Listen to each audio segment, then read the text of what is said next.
A'udzubillahiminasyaitonirrajim. Bismillahirrahmanirrahim.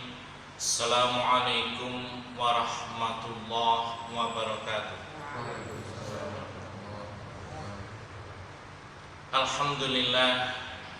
Alhamdulillahilladzi hadana lihadza wa ma kunna linahtadiya laula an hadanallah. Asyhadu an la ilaha illallah wahdahu la syarika lah wa asyhadu anna Muhammadan abduhu wa rasuluh la nabiyya ba'dah. Allahumma shalli wa sallim wa barik ala hadzal nabiyil karim sayyidina wa maulana Muhammadin Allahumma shalli wa ala alihi wa ashabihi wa man tabi'ahu ila yaumiddin. Rabbi shrah li sadri wa yassir li amri wahlul 'uqdatam min lisani yafqahu qawli, amma ba'd. Hadirin hadirat rahimakumullah, kita memanjatkan puji syukur kehadirat Allah Subhanahu wa taala atas segala nikmat dan karunia yang tiada terputus-putusnya, yang seandainya kita menghitung nikmat Allah, kita tidak akan mampu untuk menghitungnya.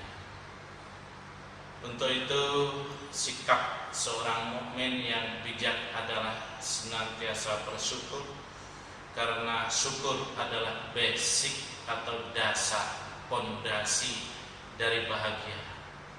Orang yang tidak mampu bersyukur tidak akan bisa berbahagia apapun yang dia peroleh. Marilah kita bersama membuka kajian pada malam hari ini dengan bersama membaca Ummul Furqan, Al-Fatihah. Kita mohon pada Allah taufik, hidayah serta inayahnya kepada kita, keluarga, anak keturunan kita, umat Islam baik di Indonesia maupun dimanapun mereka berada. Semoga senantiasa terlimpahkan curahan rahmat dari Allah Subhanahu wa taala, dijauhkan dari berbagai bala dan bencana, dan dibimbing dengan taufik hidayah serta inayahnya. Pun pula untuk saudara, kerabat, jamaah yang sedang sakit, semoga Allah segera mengangkat penyakitnya, meringankan bebannya, sehingga dapat kembali menunaikan kewajiban bersama kita.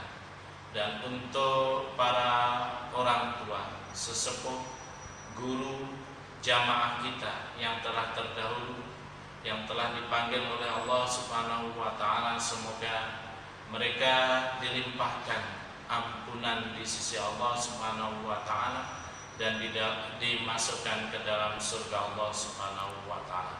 Amin ya rabbal alamin.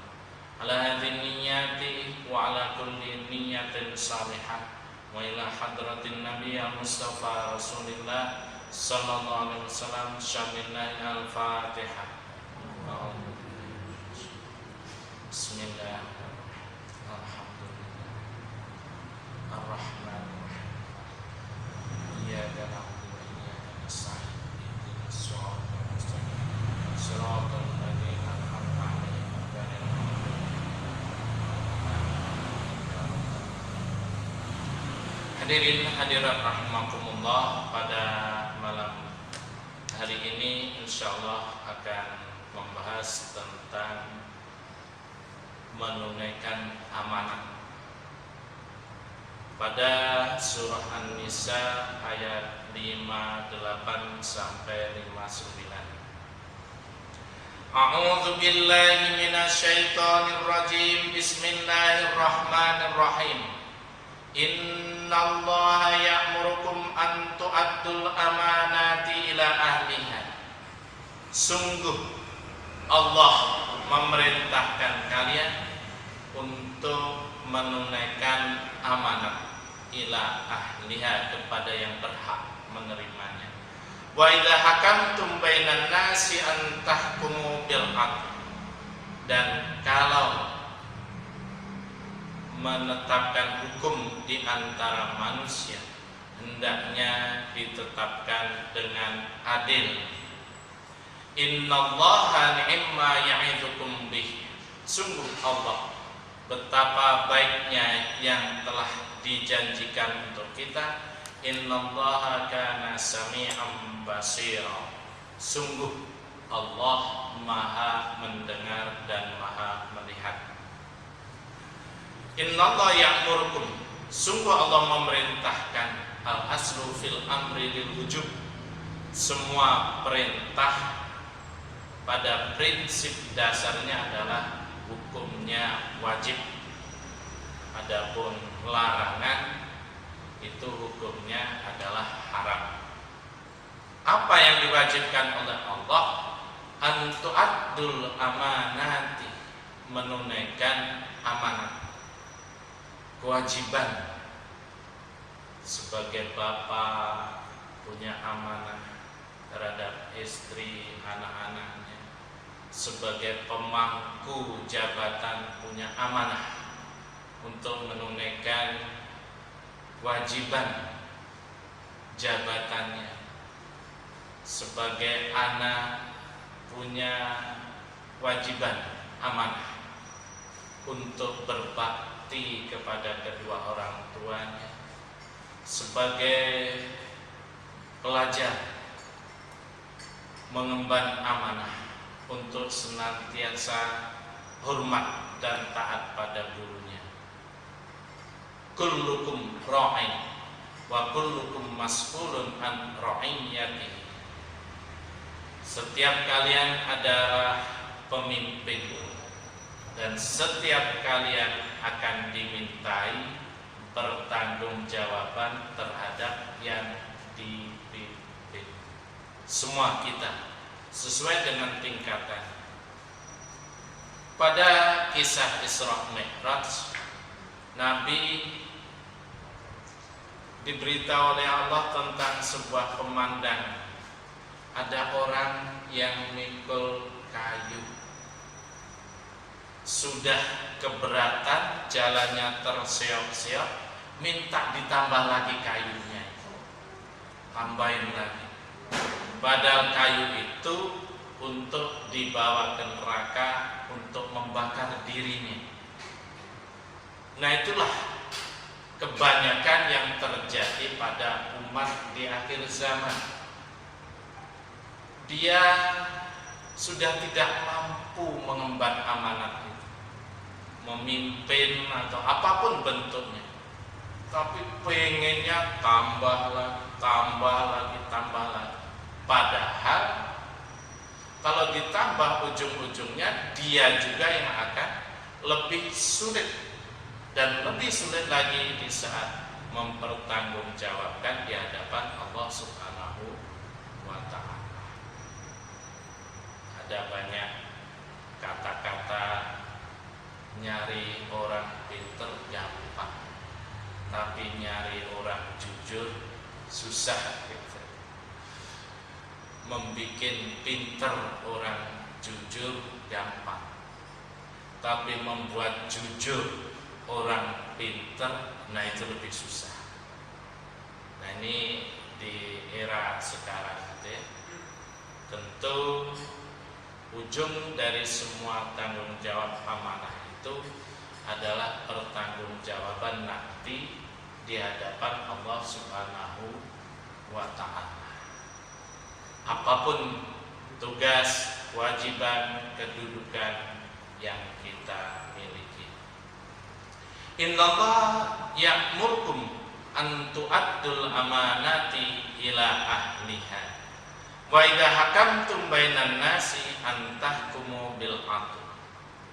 Dan kalau kalian menetapkan hukum di antara manusia, berarti manusia itu tidak terbatas keluarga, tidak terbatas muslim saja, tidak terbatas satu bangsa, satu negara, tapi manusia dalam arti yang sangat umum.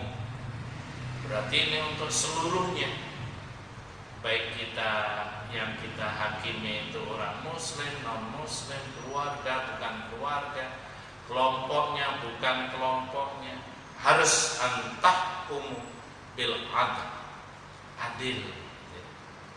Adil itu apa? Tegak lurus. Maka dalam sholat itu ada iktidal. Setelah ruku gitu ya, kita berdiri, itu namanya iktidal. Berdiri tegak lurus ke atas. A'udzubillahi minasyaitonirrajim. Bismillahirrahmanirrahim. Fal amanatu ya asasul hukmil islami. Tadi amanah gitu ya, dasar dari hukum Islam. Jadi kalau orang sudah tidak bisa mengemban amanah, maka kita tidak bisa berbani dengan masalah-masalah yang lebih besar. Wal adlu wal asasus tsani. Jadi yang pertama, dasar hukum Islam itu amanah. Yang kedua adalah sifat adil. Wa muqatab bil amrayni hum jumhurul ummah. Yang diperintahkan dengan dua hal, yaitu amanah dan adil, itu adalah seluruh umat. Makin tinggi jabatannya, tanggung jawabnya pun makin besar. Begitu juga kalau Rasul mempunyai sifat sidik, amanah. Jadi mempunyai sifat amanah. Antahkumu bil adl. Berbuat adil tentu tidak gampang. Apalagi berbuat adil kepada orang yang dibenci. Berbuat adil kepada orang yang sangat dicintai. Berbuat adil dengan kelompok lain. Berbuat adil dengan orang yang pernah menyakiti. Tentu berat sekali. Berbuat adil dengan keluarga dekat. Ini gimana ya? Saya mau melaksanakan, tapi ini bapak saya sendiri, ini saudara, ini kakak saya, ini adik saya. Sungguh sangat berat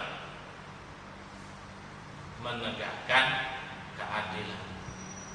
Sampai Rasulullah bersabda, andaikan Fatimah binti Rasul mencuri, maka akan saya potong tangannya.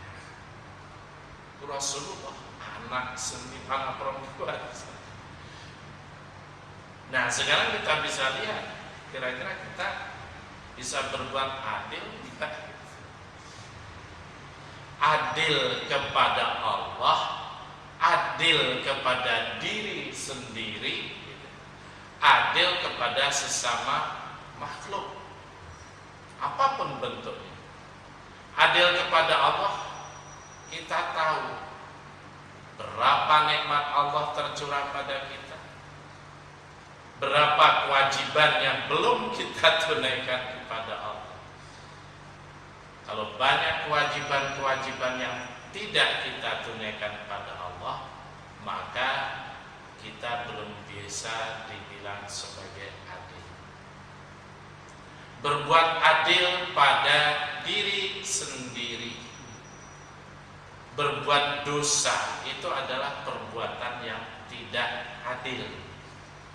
Menzalimi diri sendiri. Az-zulmu zulmatun yaumal qiyamah. Perbuatan zalim itu adalah kegelapan di hari kiamat. Fala tadzalam, maka jangan saling berbuat aniaya. Nah, aniaya baik dengan lisan, dengan perbuatan gitu ya. Al muslimu man salimal muslimuna min lisanihi wa yadihi.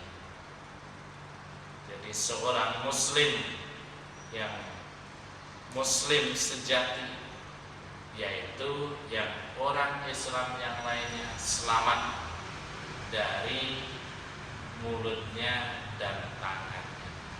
Pak Ustadz, kalau pakai WH gimana sama itu tangan yang bergerak? Jadi adil kepada Allah, adil kepada diri sendiri.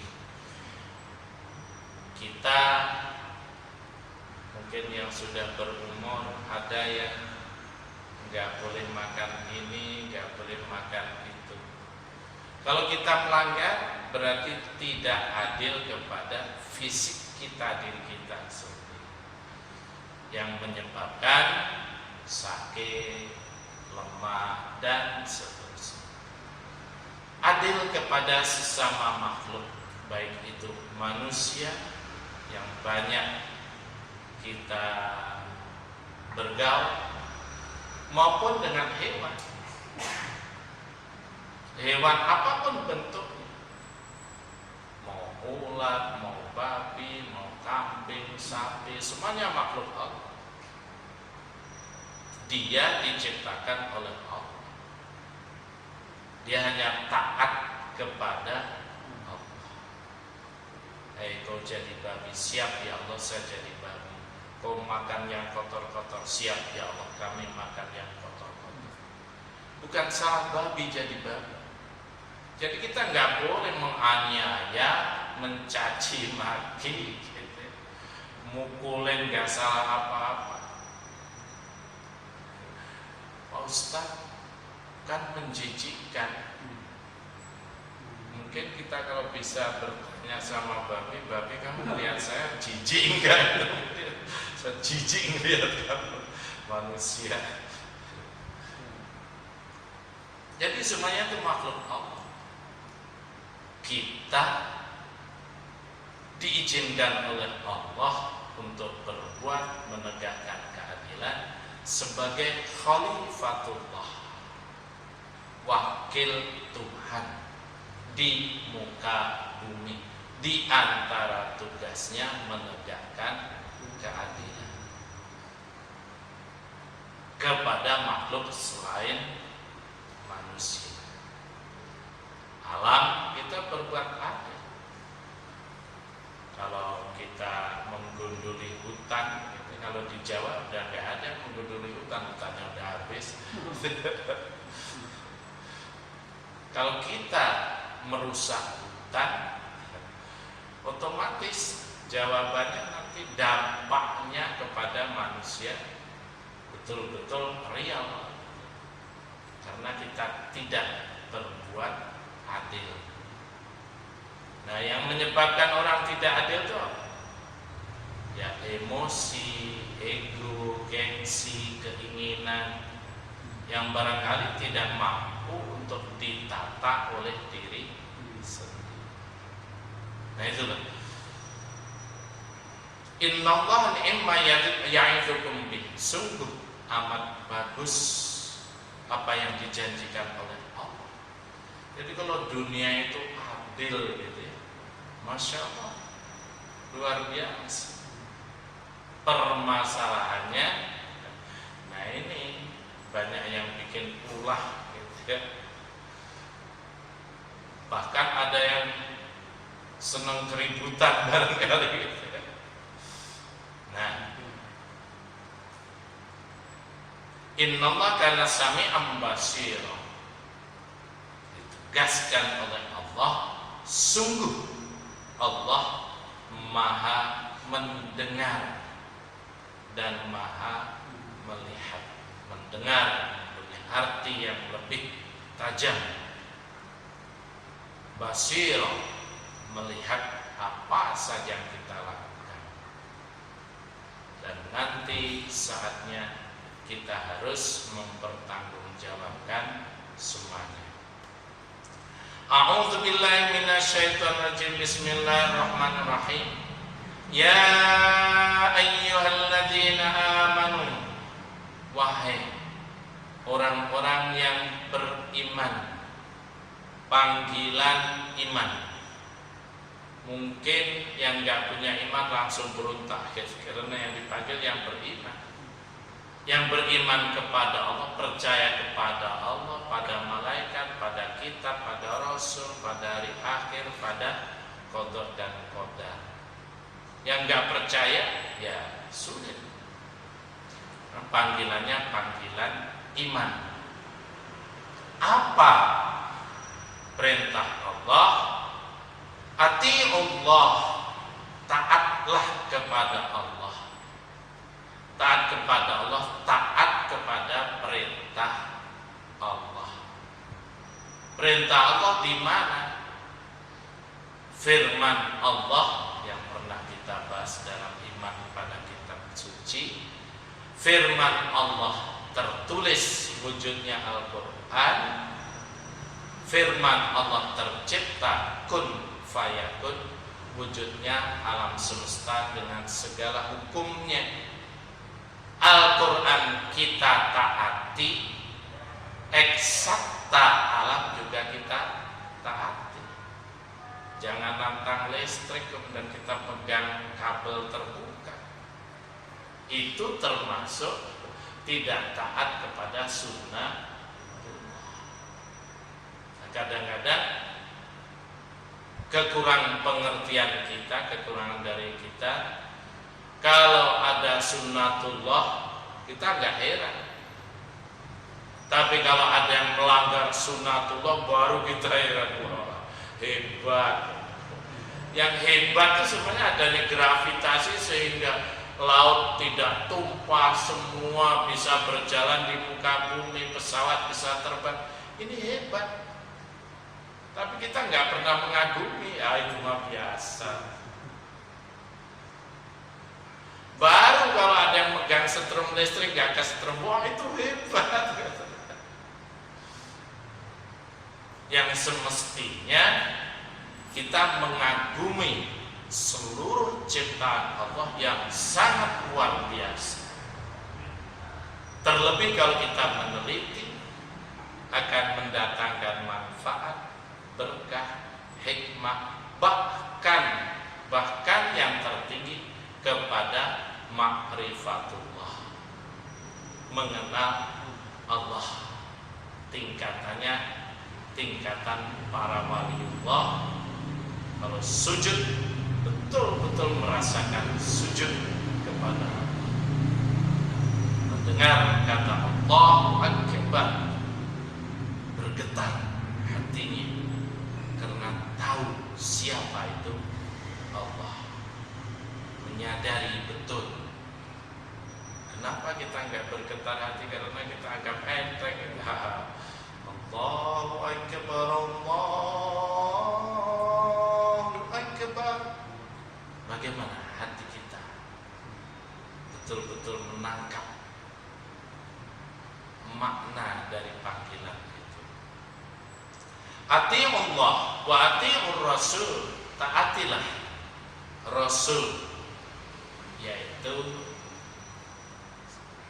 hadis berupa sabda, tindakan maupun keputusan baginda Rasulullah Sallallahu Alaihi Wasallam.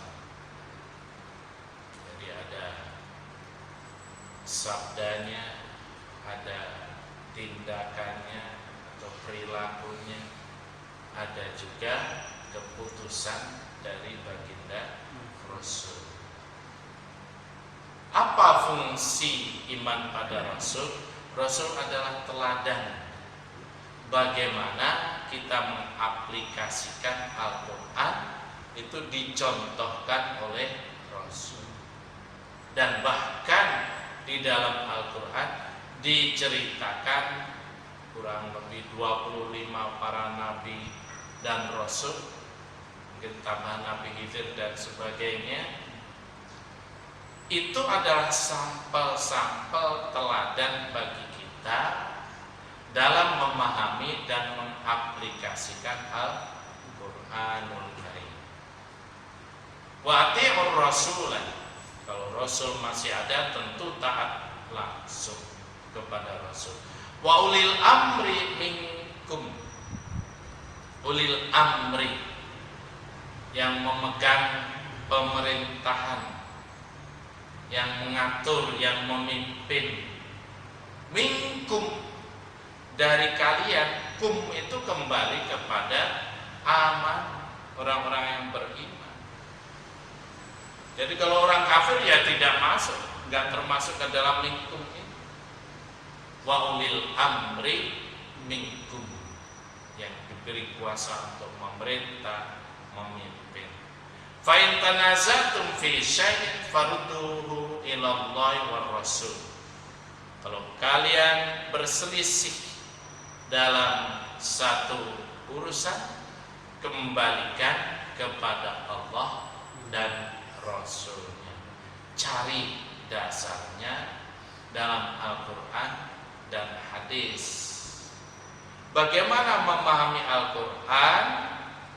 Dipahami dengan mencari ayat-ayat yang lain yang menjelaskan.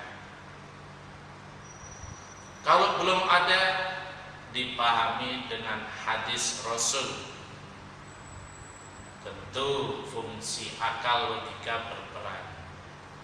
Tapi Al-Quran tidak bisa dipahami hanya dengan akal saja.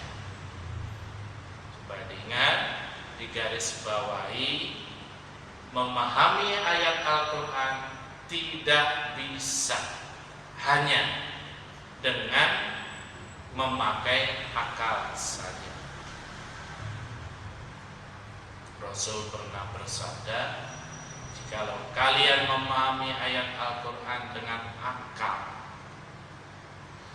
dan ternyata benar maksudnya begitu, benar nih bukan salah, maka kamu sudah salah. Benar aja dibilang salah, apalagi salah, apalagi melintir-lintir. Kita ingat para ulama terdahulu itu begitu konsisten. Kalau dia melakukan yang makro atau agak keharam-haraman gitu ya, dia bilang terus terang, ini sebenarnya makro, cuman saya belum bisa menghindari.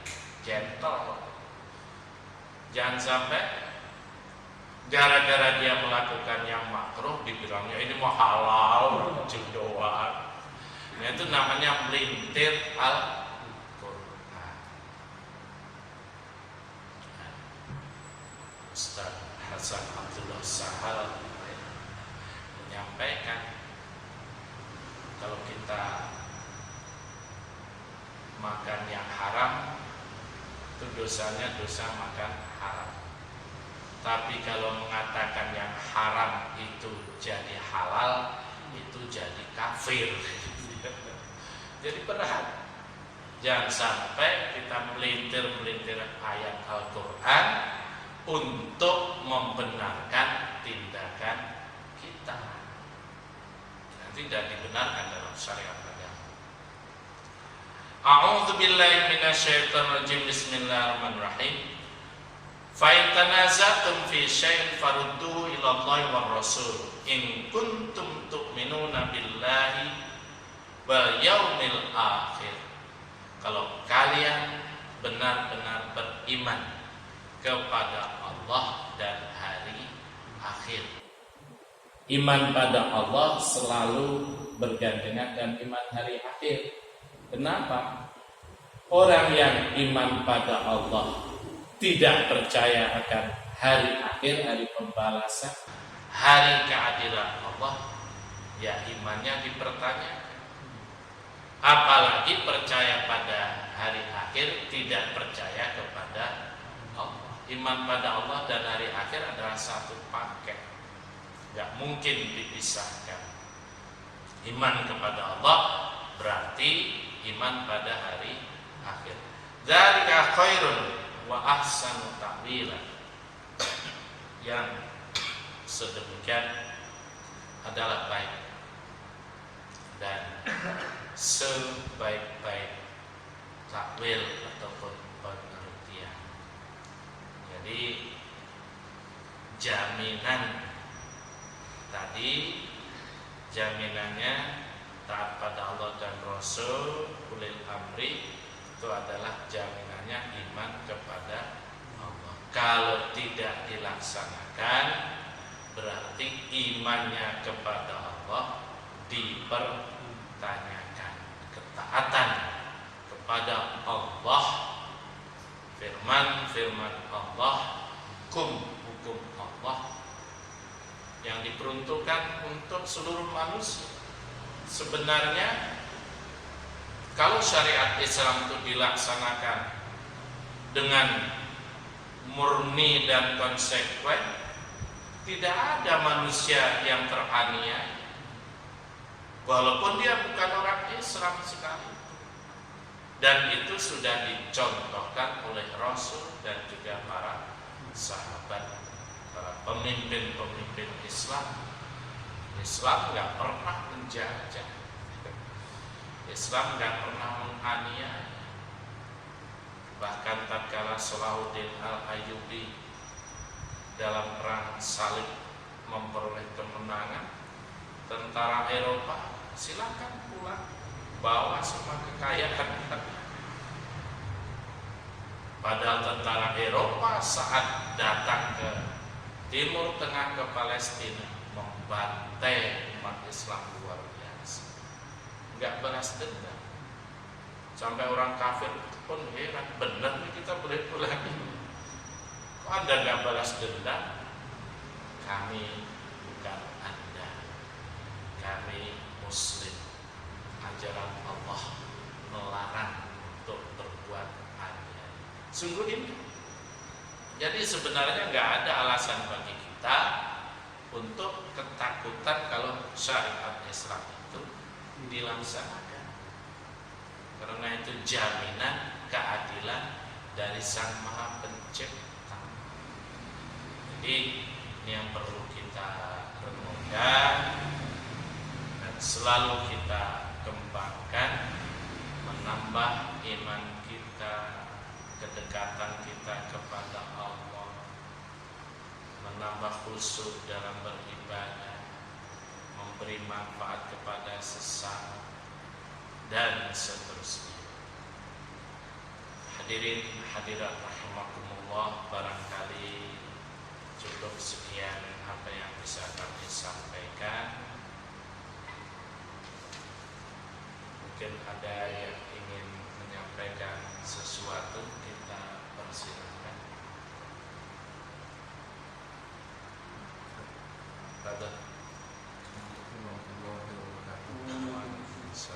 Tadi ada kata-kata adil, bahwa adil itu kan dalam bahasa Arab Ustaz, asalnya kan. Nah, kalau dalam bahasa Indonesia definisinya apa Ustaz? Yang pertama. Yang kedua, tadi ayat Al-Quran dijelaskan hati Allah wa hati Rasul. Kenapa ulil amri minkumnya dia tidak adil juga gitu Ustaz? Tidak taat juga walaupun dia pemimpinnya Islam. Ya, terima kasih. Ya, kata-kata adil ada definisi meletakkan segala sesuatu pada tempatnya. Tentu seorang bapak yang adil bukan punya uang 10 juta, anaknya dikasih sangu, anaknya ada 5 yang baru 2 tahun kasih 2 juta, yang SD 2 juta, yang SMP 2 juta, yang SMA 2 juta, yang kuliah 2 juta, bukan itu maksud. Jadi adil itu bukan sama rata sama rasa, itu bukan adil menurut definisi kita. Jadi meletakkan segala sesuatu pada tempat yang semestinya. Kemudian ati'ullah wa ati'ur rasulah wa ulil amri minkum.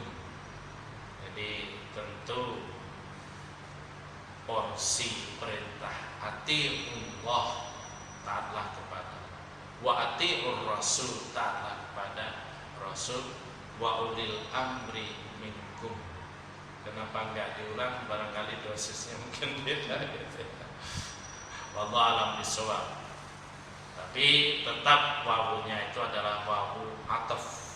Wa ulil amri minkum. Wa-nya itu wawu ataf, kembali kepada taat kepada Allah dan Rasul.